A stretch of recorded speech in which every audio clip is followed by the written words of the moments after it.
Humid kayo, humid guys. Grabing humid. Yan. Dito tayo sa ilalim ng traktor. Baba tayo ng gearbox. Yan ang hanap buhay natin eh. Shout out sa mga kamikanik. Ito po yung buhay natin. Tsaka tingnan nyo po guys yung YouTube channel natin. Albularyo ng sasakyan, Handos Bira. Yan, makikita nyo doon yung mga ina-upload natin video. Also, i-follow nyo naman guys para marami-rami naman views natin. Doon ha, sa YouTube channel. Albularyo ng sasakyan, Handos Bira. Ito na naman ang bibiradahan natin oh. Yan oh. Volvo D13. Double lining ito. Double lining. Kabitan lang natin ng relining. Kasi medyo gipit-gipit tayo ngayon. Gipit-gipit yung mayari. So, ano lang muna. Relining lang muna.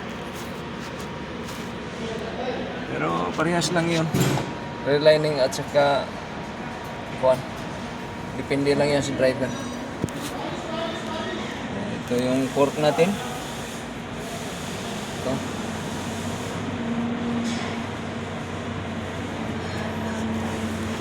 Nililinis pa yung kasama ko yung pressure plate natin habang hinihintay natin. Ito yung ano niya, clutch booster niya.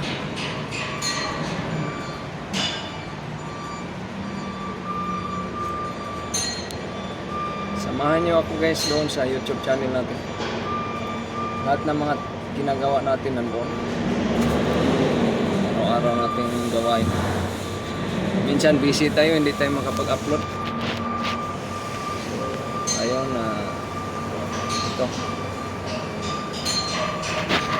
Yung pilot bearing hindi na ako nagpapalit kasi bago lang naman itong nabalaho kasi ito guys, nabalaho ng kaibigan natin, driver. Pag nabalaho kasi matitwersa yung lining. Iba pa naman ang quality ng relining at saka yung brand new talaga. Kaya pag nabalaho, pipilitin mo sigurado. Pero pag brand new ang lining, kahit nabalaho, may chance pa siya makahaon. Pero pag relining, madali kasi masunog yung relining pag napwersa. Yan ang kaibahan. Mamaya continue tayo ha.